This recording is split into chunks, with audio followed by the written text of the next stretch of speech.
د النجم مبارکه سوره چې د قران عظیم شان 53مه سوره ده په مکی معظمه کې را نازله شوې ده.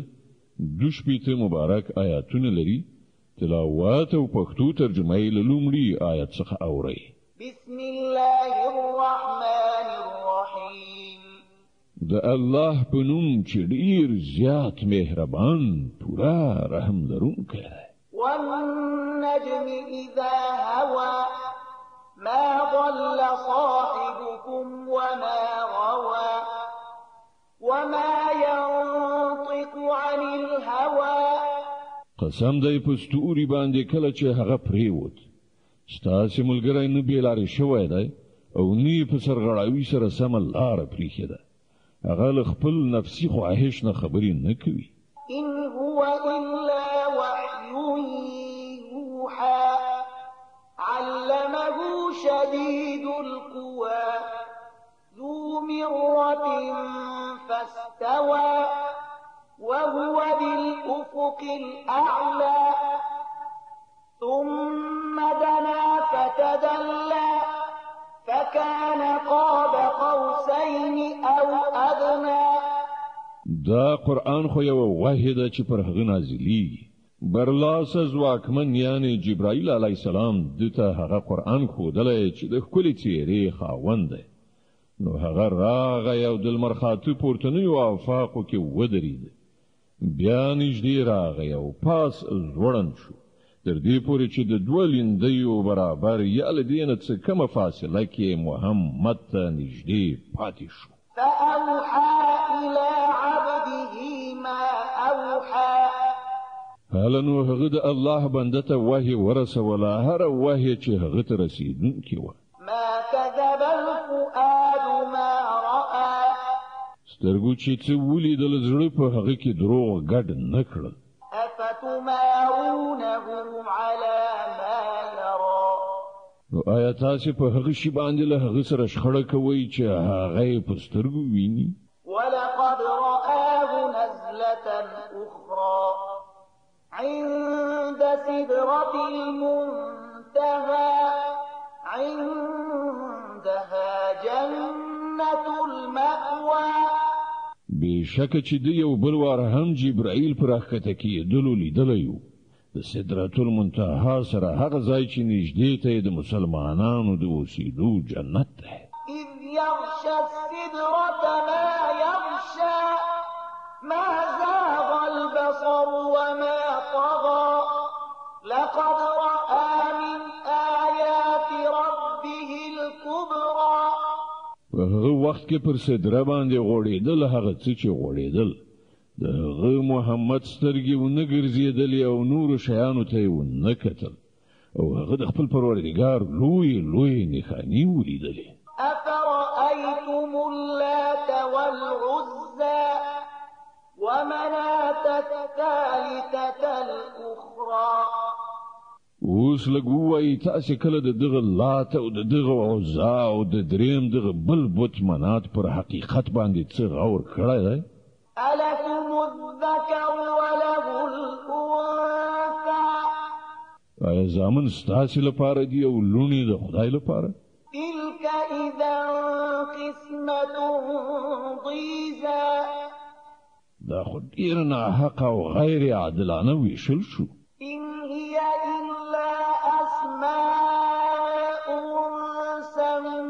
سميتموها أنتم وآباؤكم ما أنزل الله بها من سلطان إن يتبعون إلا الظن وما تهوى الأنفس ولقد جاءهم من ربهم الهدى.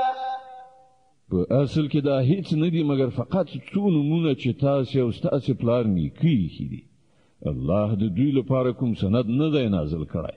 حقیقت دا دی چې خلک د تش وهم او ګمان پیروي کوي او د نفسي غوښتنو مریدان ګرځېدلي دي. په داسې حال کې چې د هغو د پروردګار لخوا هغو ته هدایت راغلی دی. أم للإنسان ما تمنى آیا انسان چې هر څه وغواړي د هغه لپاره همغه حق دی؟ فلله الآخرة والأولى د دنیا او آخرت مالک خو یوازې الله دی.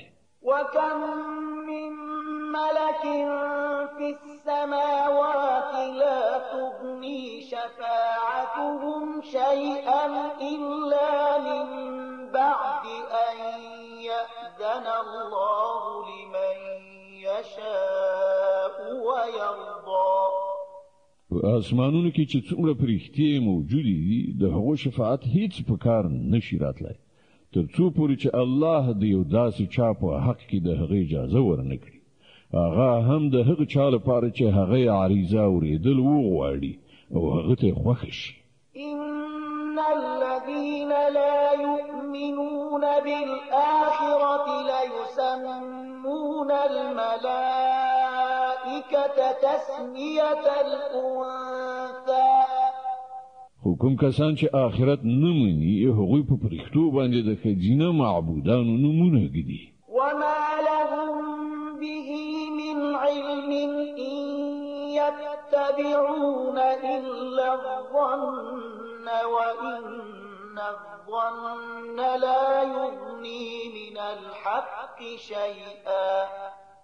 په داسې حال کې چې له دوی سره د دغه معاملې هیڅ علم نشته، دوی تش د ګمان پیروي کوي او ګمان د حق په ځای هیڅ په کار نشي راتلای. فأعرض عن من تولى عن ذكرنا ولم يرد إلا الحياة الدنيا ذلك مبلغهم من العلم إن ربك هو أعلم بمن ضل عن سبيله وهو أعلم بمن اهتدى.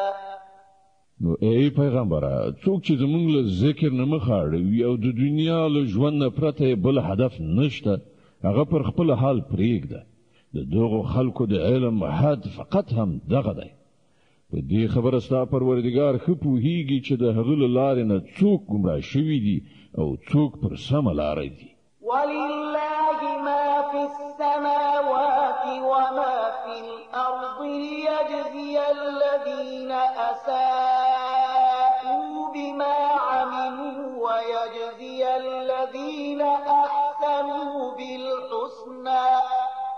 او د ځمکې او اسمانونو مالک همدا الله دی، تر څو الله بدي کوونکو ته د هغو د عمل بدله ورکړي او هغو کسانو ته ښه مکافات ورکړي چې هغوی ښه رویه غوره کړې ده. الذين يجتنبون كبائر الإثم والفواحش إلا اللمم إن ربك واسع المغفرة هو أعلم بكم إذ أنشأكم من الأرض وإذ أنتم أجنة في بطون أمهاتكم فلا تزكوا أنفسكم هو أعلم بمن اتقى. هغه کسان چې له لوی ګناهونو او ښکاره څرګندو ناوړو افعالو څخه ډډه کوي، مګر دا چې څه قصور یعنی کوچنی ګناه ترېنه صادره شي، په دې کې شک نشته چې ستا د پروردګار د بخښنې لمن ډېره پراخه ده. هغه پر تاسې له هغه وخت نه ښه پوهیږي چې کله هغه له ځمکې نه تاسې پیدا کړئ او کله چې تاسې لا د خپلو میندو په ګېډو کې خام ماشومان یعنی د جنین په توګه وئ، نو د خپل نفس د پاکۍ دعوه مه کوئ. همغه ډېر ښه پوهیږي چې رښتینی پرهیزګار څوک دی. أفرأيت الذي تولى وأعطى قليلا وأكدى. ای پیغمبر، آیا تا هغه څوک ولیده چې د خدای له لارې نه واوښت او په لږ څه ورکړه نور منع شو؟ عنده علم الغيب فهو يرى. آیا له هغه سره د غیب علم دی چې هغه حقیقت ویني؟ أم لم ينبأ بما في صحف موسى وإبراهيم الذي وفى ألا تزر وازرة وزر أخرى أخرى وأن ليس للإنسان إلا ما سعى وأن سعيه سوف يرى ثم يجزاه الجزاء الأوفى وأن إلى ربك المنتهى وأنه هو أضحك وأبكى وأنه هو أمات وأحيا وأنه خلق الزوجين الذكر والأنثى من نطفة إذا تمنى آیا هغه ته د هغو خبرو څخه خبر نه دی رسېدلی چې د موسی په صحیفو او د هغه ابراهیم په صحیفو کې ویل شوي دي چې ژمنه یې ادا کړه دا چې هیڅ پیټی اخیستونکی به د بل پیټی وانخلي او دا چې د انسان لپاره هیڅ نشته مګر هغه چې هغه سایه کړی ده او دا چې د هغه د سایه حاصل به ډیر ژر ولیدل شي او د هغه پوره بدله به هغه ته ورکړل شي او دا چې په پای کې ورتګ ستا همدا پروردګار ته دی او دا چې همغه تعالی وخندول او همغه وژړول او دا چې همغه مرګ ورکړ او همغه ژوند وباخه او دا چې همغه د نر او ښځې جوړه پیدا کړه له یو څاڅکي یعنې نطفې نه کله چې هغه څڅول کېږي وأن عليه النشأة الأخرى وأنه هو أغنى وأقنى وأنه هو رب الشعرى وأنه أهلك عادا الأولى او دا چې بیا ژوندي کوله هم د همغه پر ذمه ده او دا چې همغه بډای کړ او شتمني یې ورکړه او دا چې همغه د شعرا د ستوري رب ده او دا چې همغه لومړنی عاد هلاک کړ وثمود فما أبقى وقوم نوح من قبل إنهم كانوا هم أظلم وأطغى او سمود داسې له منځه یووړ چې له هغو نه هیڅوک باقي پرې نه ښود او له هغو نه مخکې د نوح قوم تباه کړ ځکه چې همغوی ډیر سخت ظالمان او سرغړونکي خلک وو والمؤتفكة أهوى فغشاها ما غشا او هم د لوط د قوم پر بل مخاړول شوي ښارونه یې ښکته راوغورځول بیا یې پر هغو باندې هغه څه خواره کړل چې تاسې پوهېږئ چې څه یې خواره کړل فبأي آلاء ربك تتمارى نو ای مخاطبه د خپل پروردګار په کومو نعمتونو کې به ته شک وکړې هذا نذير من النذر الأولى دا یو ویرونه ده له مخکې راغلیو ویرونو څخه أزفت الآزفة ليس لها من دون الله كاشفة راتلونکی ساعت یعنی قیامت را نږدې شوی دی له الله نه پرته څوک د هغه ایسته کوونکی